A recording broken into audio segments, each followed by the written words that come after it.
Hello and welcome to Haryana study book. आज हम Haryana SSC CET mains group 56 paper का part 2 करेंगे। पार्ट 1 मैंने पहले ही करा दिया है, उसमें 50 क्वेश्चन थे। अब 51वां क्वेश्चन शुरू करते हैं। जल के साथ आवांशित पदार्थ का मिलना डैश कहलाता है। बताइए क्या कहलाता है? ये आप सबको पता होगा, जल प्रदूषण कहलाता है। अवांछित पदार्थ मतलब कुछ भी ऐसे पदार्थ जिससे पानी पीने लायक या प्रयोग करने लायक ना रहे, वो अवांछित पदार्थ कहलाते हैं। ठीक है, चलिए नेक्स्ट क्वेश्चन देखते हैं। क्वेश्चन नंबर 52, मौर्य साम्राज्य कब शुरू हुआ था? ये हुआ था आपका 322 ईसा पूर्व। ये बीसी का मतलब होता है ईसा पूर्व। इसकी स्थापना किसने की थी मौर्य साम्राज्य की? चंद्रगुप्त मौर्य ने। किसने? चंद्रगुप्त मौर्य ने। ठीक है, अच्छा एक क्वेश्चन और बताइए मेरे को, इसका अंतिम सम्राट कौन था? मौर्य साम्राज्य का अंतिम सम्राट कौन था? इसका अंतिम सम्राट था, ये क्वेश्चन कई बार पूछ लिया गया है इसलिए बता रहा हूँ। अंतिम सम्राट था मौर्य साम्राज्य का बृहद्रथ। क्या नाम? बृहद्रथ। ठीक है, ये एसएससी एमटीएस में भी पूछा गया था ये वाला क्वेश्चन, अंतिम सम्राट। ठीक है, चलिए नेक्स्ट क्वेश्चन। क्वेश्चन नंबर 53, विज्ञापन का सबसे व्यापक कौन सा है? विज्ञापन का सबसे व्यापक रूप कौन सा है जो भारत की ग्रामीण जनता का पसंदीदा भी है? ये हो गया आपको वॉल पेंटिंग, इसे भित्ति चित्र भी कहते हैं। ठीक है, चलिए नेक्स्ट क्वेश्चन देखते हैं। क्वेश्चन नंबर 54, हरियाणा में करनाल का यह प्रसिद्ध मेला प्रतिवर्ष सितंबर में लगता है। बताइए कौन सा मेला है? यह है आपका ऑप्शन बी, किसान मेला। कौन सा? किसान मेला सितंबर माह में करनाल में लगता है। ठीक है, चलिए नेक्स्ट। क्वेश्चन नंबर 55 है, 30 से 50 के बीच की सभी अभाज्य संख्याओं का औसत ज्ञात कीजिए। चलो करते हैं। 30 से 50 के बीच में अभाज्य संख्याएं आपकी 31 है, 37, फिर 41 है, फिर 43 है और फिर आपकी 47। ठीक है, ये औसत क्या होता है? सभी संख्याओं का कुल योग अपॉन में संख्याओं का नंबर। ये कितनी संख्या है? 5 संख्या है कुल। ठीक है, तो करते हैं इसे, इन्हें जोड़ लेते हैं ऊपर वाली संख्याओं को जितनी भी हैं। इसका जोड़ने पर आ जाएगा आपका, ये आ जाएगा आपको 199 अपॉन में 5 कितना हो जाएगा? ये हो जाएगा आपका 39.8। ठीक है, राइट आंसर हो गया आपका बी। ठीक है, चलिए नेक्स्ट। क्वेश्चन नंबर 56, निम्नलिखित में से कौन सी मेमोरी पदानुक्रम में सबसे तेज मेमोरी है? बताइए। ये है आपकी कैशे मेमोरी, इन सब में सबसे तेज होती है। ठीक है, चलिए नेक्स्ट। क्वेश्चन नंबर 57, डैश ग्रामीण बाजार में अर्जन क्षमता है। बस यहाँ तक ही पढ़ लीजिए। बताइए, ये अर्थव्यवस्था की बात करता है, मतलब जो ग्रामीण बाजार होते हैं उसमें जो अर्जन की क्षमता है वही अर्थव्यवस्था कहलाती है, ग्रामीण बाजार की। ठीक है, चलिए नेक्स्ट। क्वेश्चन नंबर 58 है आपका, निम्नलिखित में से हरियाणा का कौन सा जिला यमुना नदी द्वारा सिंचित नहीं है? तो यमुना नदी द्वारा सिंचित है आपका पानीपत है, इस यमुनानगर है, सोनीपत है। तो कौन सा नहीं है? हिसार। हिसार आपका आंसर हो जाएगा। ठीक है, चलिए नेक्स्ट क्वेश्चन देखते हैं। क्वेश्चन नंबर 59, ए और बी एक साथ एक काम को 4 दिनों में करते हैं। यदि ए अकेले इस काम को 12 दिनों में कर सकता है तो बी अकेले इसी काम को कितने दिनों में कर सकता है? चलिए करते हैं। ए प्लस बी दोनों मिलकर इस काम करते हैं 4 दिन में। ठीक, ए इसको अकेला कर सकता है कितने? 12 दिन में। ठीक है, चलो हम यहाँ से हम इसका एलसीएम ले लेंगे। इस तरह से करके बना देंगे इसको। एलसीएम इधर लिखेंगे, इसका कितना होगा? 12 होगा इसका एलसीएम, इन दोनों का एलसीएम यहाँ पे लिखेंगे, क्या होगा? 12। ठीक, तो यहाँ पर कितना आ जाएगा? फिर इसको डिवाइड कर देंगे इस एलसीएम से, जो एलसीएम लिया है इन संख्याओं से दोनों से डिवाइड करके यहाँ लिख देंगे, ठीक है। ये देखिए कितना होगा, 4 से 12 और ये 12 एकम 12, यानी कि जो ये आया है आपका 3 और 1, ये इनका एक दिन का काम है। a प्लस बी का एक दिन का काम क्या है, 3, और a का एक दिन का काम क्या है, 1, ठीक है। और ये जो आपको 12 आया था इसका है, तो मतलब है ये आपका कुल कार्य है, कुल कार्य आया, ठीक है। तो उसने कहा है कि बी अकेले से इस काम को कितने दिन में कर सकता है। तो a प्लस बी में से a घटाएंगे तो b का एक दिन का कार्य आ जाएगा ना। चलो करते हैं, इधर ये है ना, 3 में से 1 घटाए कितना आ गया, 2, यानी कि इधर से a प्लस बी में से 1 घटाएंगे और इनके एक दिन के जो कार्य हैं उनमें से आपस में घटा देंगे, तो ये b का कार्य आ जाएगा एक दिन का, ठीक है। b का कार्य एक दिन का है 2 और कुल कार्य है 12, तो कितने दिन में पूरा करेगा b उसको कितने दिन लेगा पूरा करने में, b उसे 12 से ही उसका एक दिन का कार्य आप फोन में आ जाएगा, 12/2 यानी कि 6 दिन में पूरा करेगा, ठीक है। देख लीजिए इसको, ये करने का सबसे आसान तरीका लगा मेरे को, बाकी आप जिस तरीके से कर सकते कर लीजिएगा, ठीक है। ये राइट आंसर है आपका बी। चलिए नेक्स्ट क्वेश्चन है आपका 60। निम्नलिखित में से कौन सा आरेख हाथी, भेड़ियों और जानवरों को सही तरीके से दर्शाता है। तो देखिए इसमें जो ये है, इधर ये हाथी को दर्शा रहा है, ठीक है, ये वाला भेड़ियों को दर्शा रहा है, ठीक, क्योंकि ये दोनों जानवर है तो ये वाला जानवर को दर्शा रहा है, ठीक है। तो आपका राइट आंसर होगा आपका क्या, डी ही होगा, ये है ना, डी ही होगा आपका राइट आंसर, ठीक है। चलिए नेक्स्ट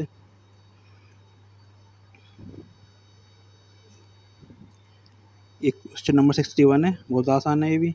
निम्नलिखित में से कौन सा मान प्रश्न चिन्ह के स्थान पर आएगा, ठीक है। ये प्लस माइनस का क्वेश्चन है, एलसीएम लेना है इसमें बीच में। चलिए करते हैं। ये जो है ना, ये 4 सही 1/2 हैं, ऐसे जितने भी लिखे हैं ना, ये 3 सही 1/6 हैं, 2 सही 1/3 है इधर, या 13 सही 2/5 है, ठीक है। चलो लिख लेते हैं इसको सोल्व करके। 4 दूनी 8, 9/2 हो जाएगा, ये वाला हो जाएगा आपका 3 6 18 और 1 19, 19/6 हो जाएगा, ऐसे लिखते हैं ना। प्लस में इसको जो परसेंट मार कर इसको x मान लेते हैं, ठीक है।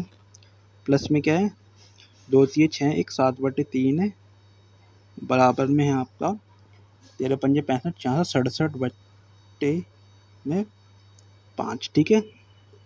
हम निकाल लेंगे इसका और इसका एलसीएम ले लेंगे, कितना आएगा 6, ठीक है।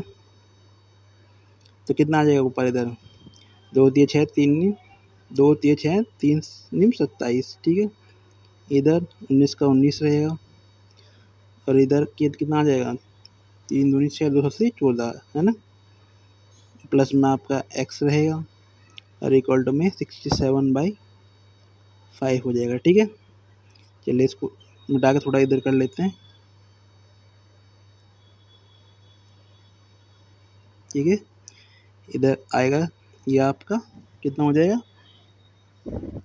ये हो जाएगा आपका, ये हो गया आपका 27 + 19 + 14, ये होगा आपका 60/6 और प्लस में x बराबर 67/5, ठीक है। इससे तो कट जाएगा 6 दाम 60, x इधर ही रहेगा, 10 उधर चले जाएगा, कितना हो जाएगा 67/5 में से 10 घटा दो, कितना आ जाएगा आपका आंसर टोटल, आपका आंसर आएगा 17/5। हम 17/5 को क्या लिख सकते हैं, इसको लिख सकते हैं हम 3 सही 2/5, यानी कि इसमें से गुणा होगी 5 की, 5 से 15 और 2 17/5, ठीक है। ये लिख सकते हैं 3 सही 2/5, ये कहाँ पे है, ये आपका बी में, ठीक है। बी आपका राइट आंसर, ठीक है। चलिए नेक्स्ट क्वेश्चन नंबर 62। हरियाणा के इस खिलाड़ी को 2022 में, खिलाड़ी नहीं है ये आपके कोच है, कोच, ठीक है। कोच में को 2022 में कुश्ती के खेल में उनके योगदान हेतु Dronacharya award life time category में दिया गया है, ठीक है। ये हैं आपके राज सिंह छिकारा को दिया गया। राज सिंह छिकारा ये सोनीपत के हैं ना, कहाँ के हैं, सोनीपत के, ठीक है। चलिए नेक्स्ट क्वेश्चन देखते हैं। Question number 63। सूर्य ग्रहण क्या है? सूर्य ग्रहण है जब पृथ्वी और सूर्य के बीच चंद्रमा आ जाता है, तब क्या होता है, सूर्य ग्रहण होता है, ठीक है। डी आपका राइट आंसर है। Next question, question number 64। Bharat विश्व का डैश बड़ा क्षेत्रफल की दृष्टि से देश है, कौन सा? 7वें नंबर का है, ठीक है। चलिए नेक्स्ट देखते हैं। Next question number 65। करनाल का युद्ध डैश और मुगल साम्राज्य के मोहम्मद शाह के बीच लड़ा गया, किसके बीच लड़ा गया? नादिर शाह और मोहम्मद शाह के बीच। कब लड़ा गया? 1739 में, ठीक है। चलिए इसमें नादिर शाह विजयी रहा था, ठीक है। Next question number 66।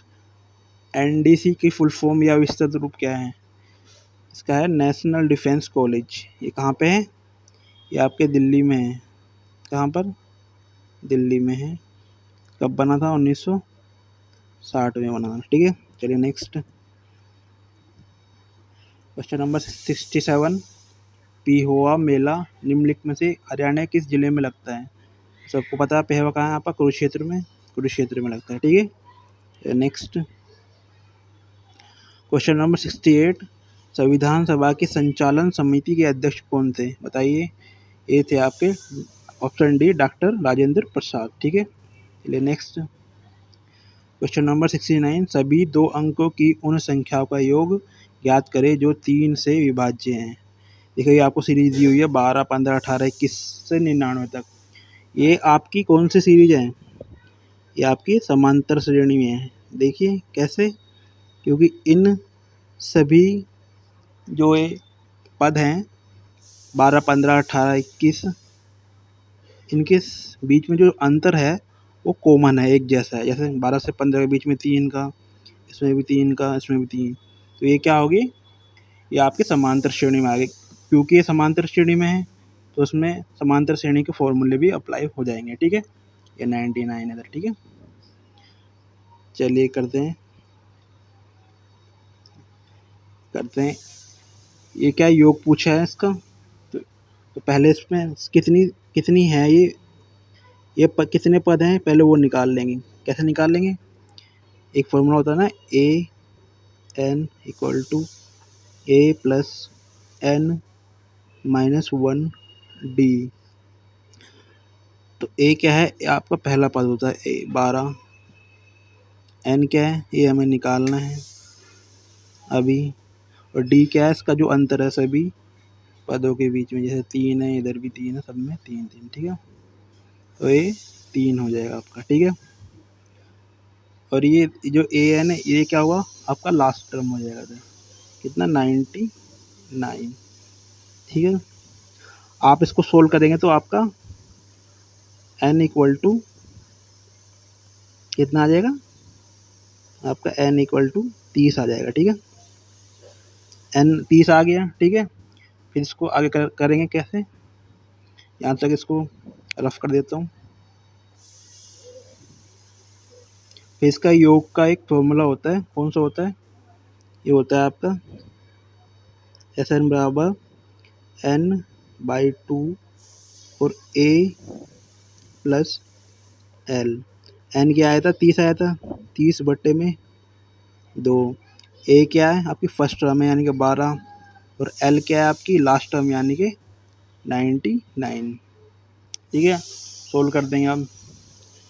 इससे ये गया इतना 15 और 12 प्लस 99 कितना होता है बताइए। ये होगा 9 2 11 का 1 हाथ से लगा 1, 9 10 और 1 11, 111 गुणा में 15 कितना आ जाएगा। करिए इसको, कितना आएगा ये आपका, ये होगा आपका 1665। ठीक है, राइट आंसर आपका क्या है, डी, ऑप्शन डी 1665। ठीक है, चलिए नेक्स्ट क्वेश्चन, क्वेश्चन नंबर 70। एक कर्मचारी टैक्सी से यात्रा करने पर प्रति किलोमीटर रुपये 15 और अपनी कार से यात्रा करने पर प्रति किलोमीटर रुपये 5 का दावा कर सकता है। ठीक है, यदि एक सप्ताह में उसने 80 किलोमीटर की यात्रा करने के लिए 500 रुपये का दावा किया तो उसने टैक्सी द्वारा कितनी यात्रा की, ये पूछा है। चलिए करते हैं, मान लेते हैं उसने टैक्सी द्वारा x किलोमीटर की यात्रा की। ठीक है, ठीक है, क्योंकि हर किलोमीटर पे 15 रुपये लेता है सरकार से कर्मचारी। ठीक है, तो x किलोमीटर चलने पे किसने लिया होगा, 15x रुपये लिए होंगे। ठीक है, और फिर जो बचा कितना, आपका डिस्टेंस कितनी बचेगी, कुल है 80, x इसमें चली गई, कितनी बची 80 माइनस x डिस्टेंस बची, उसे ये अपनी कार से करता है रुपये 5 प्रति किलोमीटर के हिसाब से। ठीक है, गुणा 5 इसमें कर देंगे। ठीक है, अब कुल उसने दावा किया कितने रुपए लेने का, 500 रुपये सरकार से, तो 500 रुपये इक्वल टू में रख देंगे। ठीक है, चलो करते हैं, योग की कितना होगा 15x, इधर 400 माइनस 5x इक्वल टू 500। ठीक है, कितना होगा 10x, उधर चले जाएगा ये 400 उस तरफ जाएगा तो कितना हो जाएगा, 500 में 400 गए 100, यानी कि x इक्वल टू 10 आ जाएगा आपका। ठीक है, यानी कि 10 किलोमीटर की यात्रा की उसने टैक्सी से। ठीक है, चलिए नेक्स्ट क्वेश्चन नंबर 71। हरियाणा के उत्कृष्ट खिलाड़ियों हेतु हरियाणा सरकार की ओर से सर्वोच्च पुरस्कार निम्नलिखित में से कौन सा है, बताइए। सबको पता होगा, ए भीम अवार्ड है, इसमें क्या मिलता है, 5 लाख रुपए कैश मिलते हैं। ठीक है, और क्या होता है, 5,000 रुपये पर मंथ के हिसाब से भीम अवार्डी खिलाड़ी को मिलते हैं। ठीक है ना, 5,000 रुपये प्रति माह मिलते हैं उसको। ठीक है, और सरकारी बस में फ्री यात्रा कर सकता हो ना, सरकारी बस में फ्री यात्रा होती है उसके ना, फ्री यात्रा। ठीक है, अच्छा ये बताइए, पिछली बार के जो भीम अवार्ड थे वो कब दिए गए थे, ये दिए गए थे आपके 23 जून 2023 में दिए गए थे पंचकुला के अंदर। ठीक है ना, इसमें कितने अवार्ड दिए, कितने खिलाड़ियों को अवार्ड मिला था भीम अवार्ड, ये मिला था 52, और ये 4 सालों के अवार्ड दिए गए थे। ठीक है, 2017 से लेके 17-18 इस तरह से, ऐसे 18-19, ऐसे 19-20 और 20-21 के लिए ये 4 सालों के अवार्ड दिए गए थे। कुल 52 खिलाड़ियों को मिला था ये पुरस्कार। ठीक है, चलिए नेक्स्ट क्वेश्चन नंबर 72। मध्यमंडल में तापमान घटेगा। ठीक है, राइट आंसर आपका बी होगा। हमारा वायुमंडल होता है मुख्य 5 लेयरों में बटा होता है। सबसे पहला है आपका कौन सा, क्षोभ मंडल, क्षोभ मंडल, इसके अंदर क्या होता है, सभी मौसमी घटनाएं होती है, सभी मौसमी घटनाएं इसी के अंदर होती है, मौसम में जितनी भी घटनाएं होती है इसके अंदर होती है, सभी मौसमी घटनाएं होती है। इसमें हवाई जहाज वगैरह भी इसी में उड़ते हैं, हवाई जहाज वगैरह, है ना। ठीक है, इसके ऊपर आती है फिर क्षोभ मंडल के बाद आती है आपकी कौन सी, समताप मंडल, समताप मंडल, ठीक है।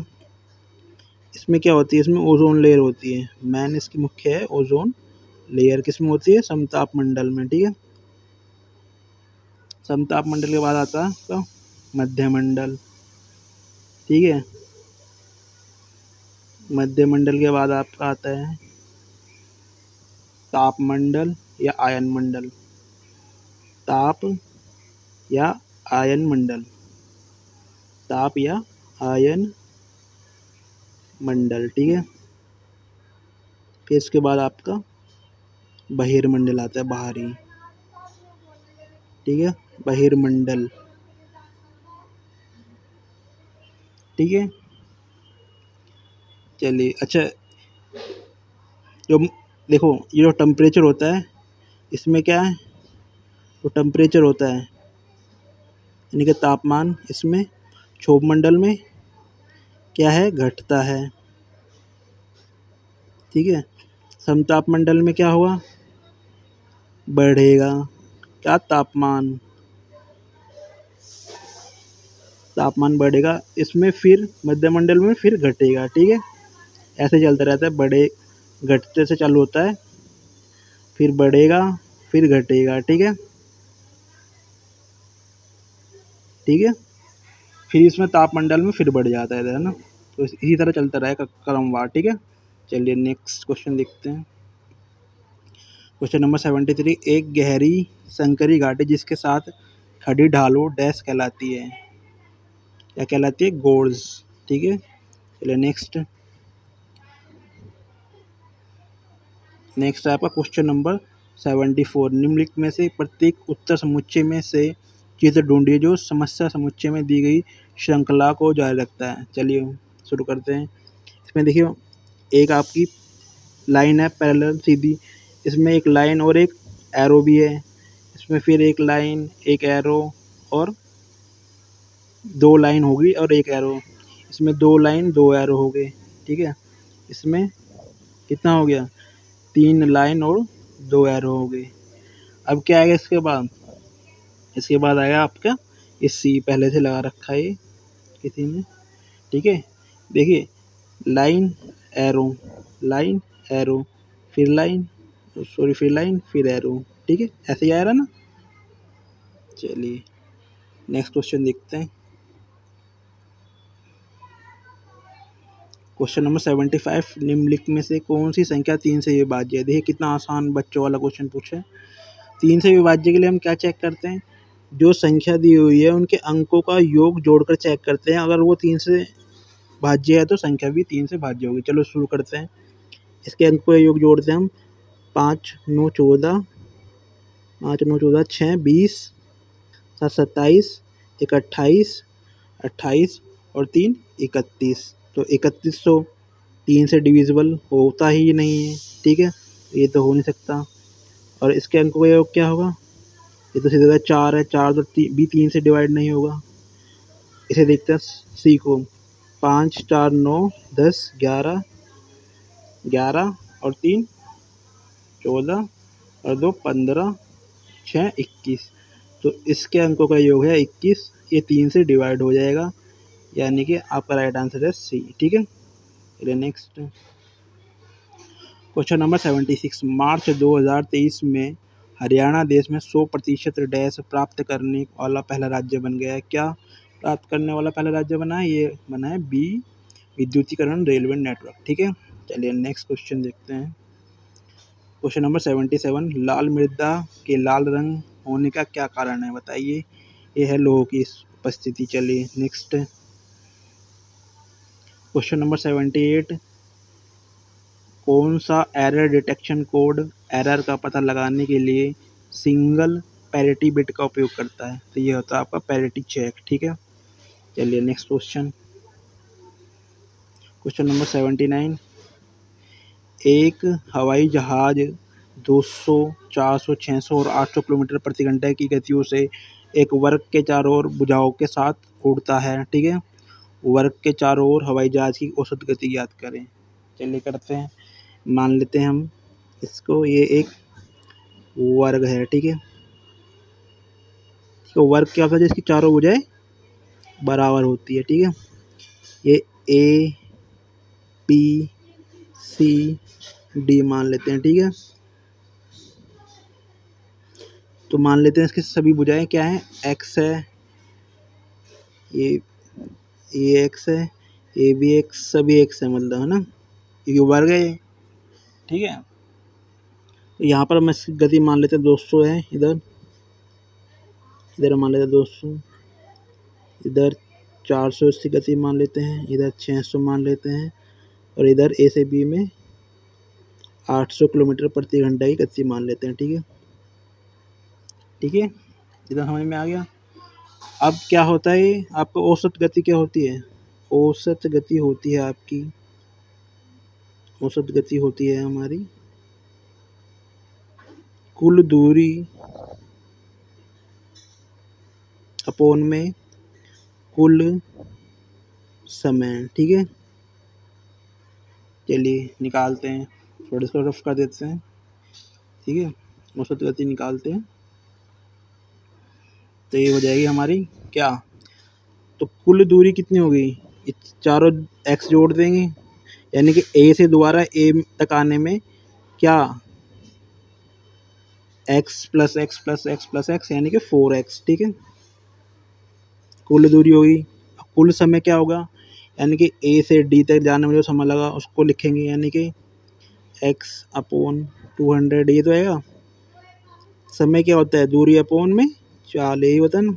फिर जब डी से सी में गया तब इसका समय था x अपॉन में 400, ठीक है। फिर सी से बी में गया तब इसका समय था x अपॉन 600। फिर बी से ए में गया तो इसका समय था x अपॉन 800, ठीक है। चलिए इसका एलसीएम ले लेंगे इनका, 200 400 600 और 800 का कितना आएगा, चलिए ये आएगा आपका 4x, इधर आ जाएगा, ये आएगा आपका एलसीएम इधर 2400 पर, है ना, 2400 आ जाएगा, ठीक है। इधर क्या आएगा, x के बदले में इधर ये आएगा आपका, तो ये 2 से काटेंगे इसको, 200 2 12, यानी कि 12x आ जाएगा, ठीक है। ऐसे इधर वाले में क्या आ जाएगा, 6x आ जाएगा, इधर 4x आ जाएगा, ठीक है, और इधर 3x आ जाएगा, ठीक है। चलिए इसको सोल्व करने के लिए थोड़ा इसको रफ कर लेते हैं इधर वाले हिस्से को, ठीक है। चलिए कर लेते हैं,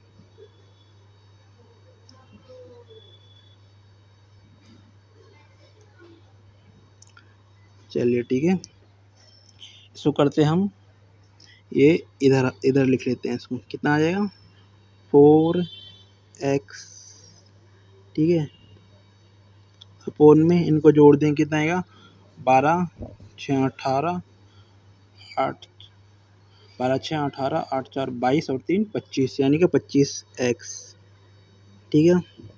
और ये 2400 जो है ये ऊपर में चले जाएगा, ठीक है। एक्स से एक्स गया, ठीक है, इधर 25, इधर गया 5 चौक 20, 5 अट्ठे 40, और ये आपका 480 आ जाएगा, ठीक है।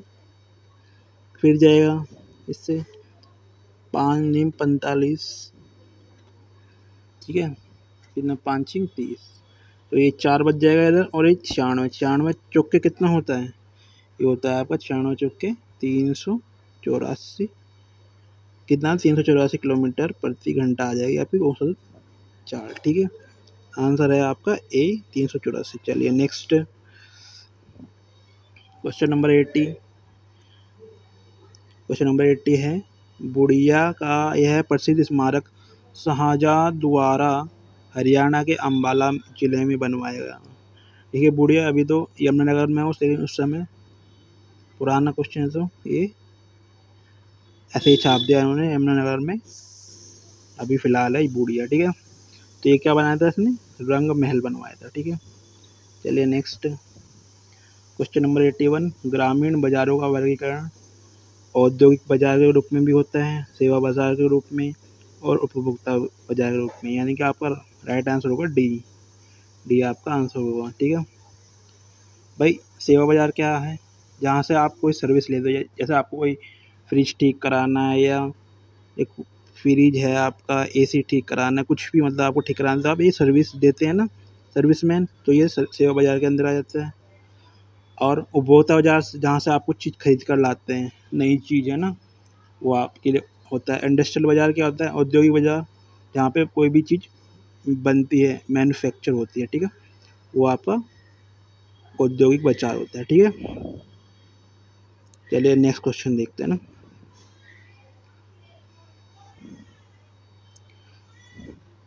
ये है आपका क्वेश्चन नंबर 82 है आपका। निम्नलिखित में से प्रत्येक उत्तर समुच्चय में से चित्र ढूंढिए जो समस्या समुच्चय में दी गई श्रृंखला को जारी रखता है। चलिए इसको देखते हैं। देखिए ये ऊपर की तरफ है ये दोनों, ठीक है, एक बार तो एरो इधर है, एक बार एरो इधर है। ठीक है, ऐसे फिर ये दोनों इधर की तरफ आ गए। ठीक है, इधर तो एरो इस तरफ है और इधर एरो इस तरफ है। फिर इस ऊपर वाले कोने में चले गए, इधर एरो है, इधर बिंदु है, तो अब क्या आना चाहिए? इधर एरो और इधर बिंदु, ये आना चाहिए ना। ये कहाँ पे है? ये है आपका बी में। ठीक है, राइट आंसर आपका बी है। चलिए नेक्स्ट क्वेश्चन नंबर 83, नियाग्रा नदी कहाँ पे है? ये है आपकी उत्तर अमेरिका में। ठीक है, चलिए नेक्स्ट क्वेश्चन नंबर 84, हरियाणा के रेवाड़ी रेलवे धरोहर संग्रहालय में विश्व की सबसे पुरानी आज भी चालू लोकोमोटिव है जिसे क्या कहते हैं? फेरी कुमेन। ठीक है, क्वेश्चन नंबर 85, संविधान सभा के जो प्रारूप समिति यानी कि ड्राफ्टिंग कमेटी थी उसके अध्यक्ष कौन थे? सबको पता होना चाहिए, doctor B R Ambedkar. Next question number 86 है, विटामिन ए का नाम रेटिनोल है, केमिकल नेम तो विटामिन सी का क्या है? ये है आपका एस्कॉर्बिक एसिड। ठीक है, टैकोफेरल को विटामिन ई बोलते हैं, नियासिन को B2 विटामिन, तो कैल्सीफेरल को विटामिन डी। ठीक है, चलिए नेक्स्ट क्वेश्चन नंबर 87, नबछोर हरियाणा के डैश जिले से प्रकाशित होने वाला अग्रणी संध्या समाचार पत्र है। तो कहाँ से होता है? ये हिसार से प्रकाशित होता है। नेक्स्ट क्वेश्चन नंबर 89, निम्नलिखित समरूपता को पूर्ण कीजिए। आयुर्वेद का संबंध औषधि से है, तो धनुर्वेद का संबंध किससे होगा? ये है आपका आर्चरी। देखिए ये उपवेद हैं, आयुर्वेद, धनुर्वेद, एक ऐसे होता है आपका शिल्पवेद। ठीक है, शिल्पवेद ये किससे संबंधित है? ये आपकी कारागरी से संबंधित है ना, यानी कि जो कलाकारी बनाते हैं, जैसे चित्र बनाते हैं, कुछ भी सामान मैन्युफैक्चर करते हैं, वो शिल्पवेद के अंदर आता है। मैन्युफैक्चरिंग है ना, मैन्युफैक्चरिंग, कुछ भी कोई चीज़ बनाता है, कारीगर या मिस्त्री है ना। ठीक है, एक होता है आपका गंधर्ववेद, गंधर्वीय उपवेद है सब है ना। इसका संबंध संगीत शास्त्र है, किससे? संगीत शास्त्र से है ना। अच्छा ये निकले किस वेद से हैं? ये गंधर्ववेद तो सामवेद से निकला है। ठीक है, ठीक है, और शिल्पवेद किससे निकला है?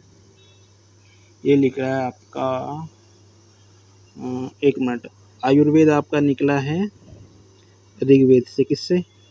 ऋग्वेद से। ठीक है,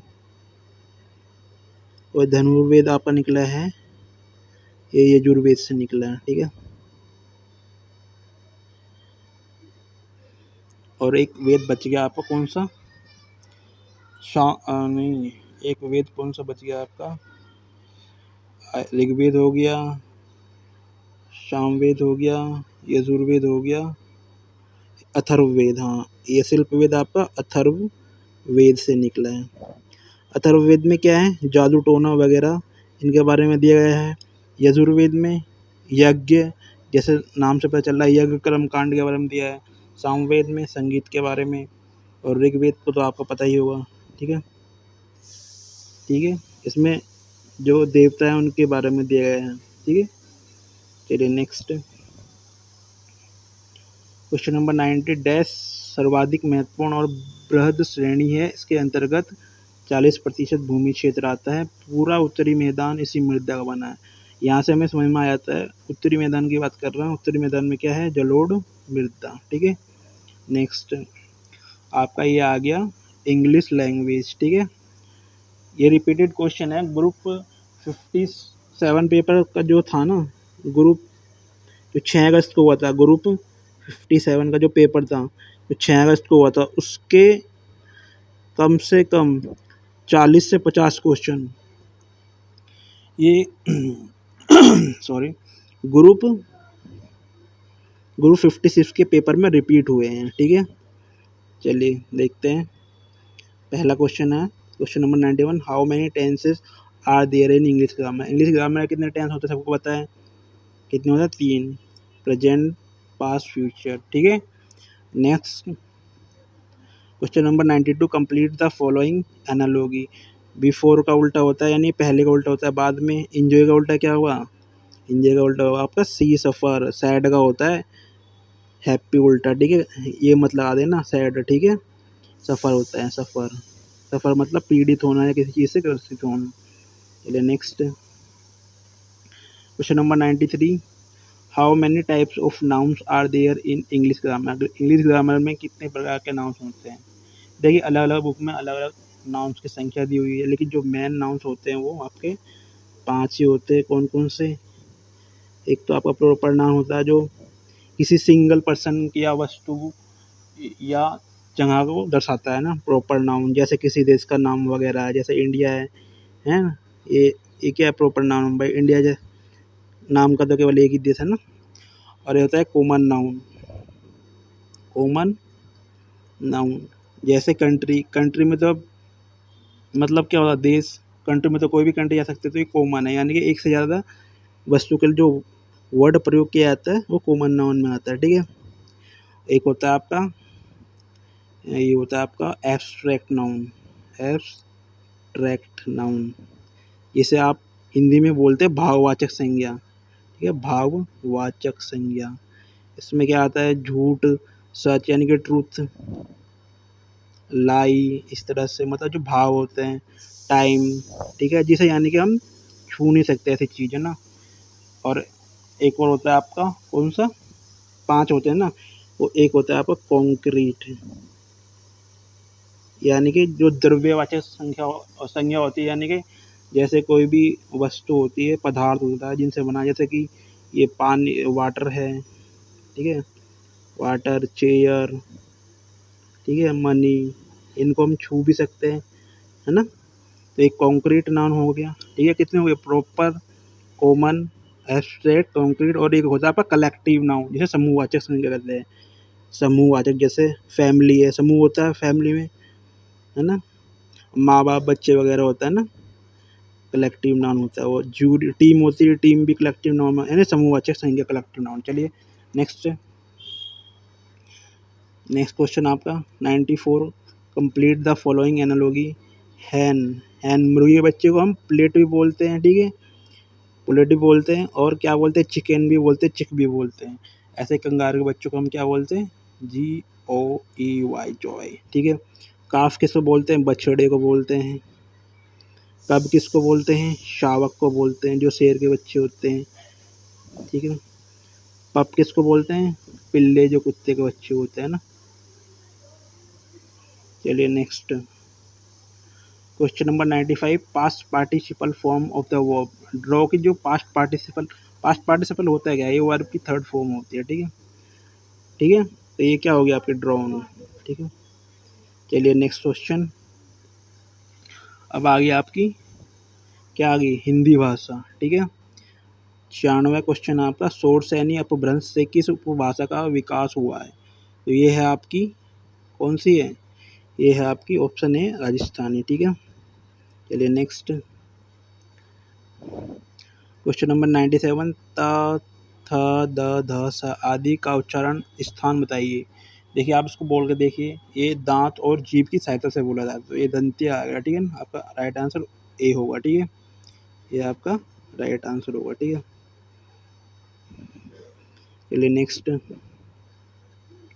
क्वेश्चन नंबर 98, खालिक बारी किसकी रचना है। तो ये है आपकी अमीर खुसरो की रचना, किसकी, अमीर खुसरो की। चलिए नेक्स्ट क्वेश्चन नंबर 99, हिंदी में कितने वचन होते हैं? भाई एक वचन और बहुवचन 2 ही तो होते हैं। चलिए नेक्स्ट, क्वेश्चन नंबर 100 है आपका, महावीर प्रसाद द्विवेदी को किस वर्ष सरस्वती पत्रिका के संपादक के रूप में नियुक्त किया गया? तो ये था वर्ष 1903। ठीक है, चलिए आई होप आपको ये वीडियो अच्छी लगी। वीडियो अच्छी लगे तो वीडियो को लाइक करना, चैनल को सब्सक्राइब करना। मिलते हैं नेक्स्ट वीडियो में, तब तक के लिए टेक केयर, बाय बाय।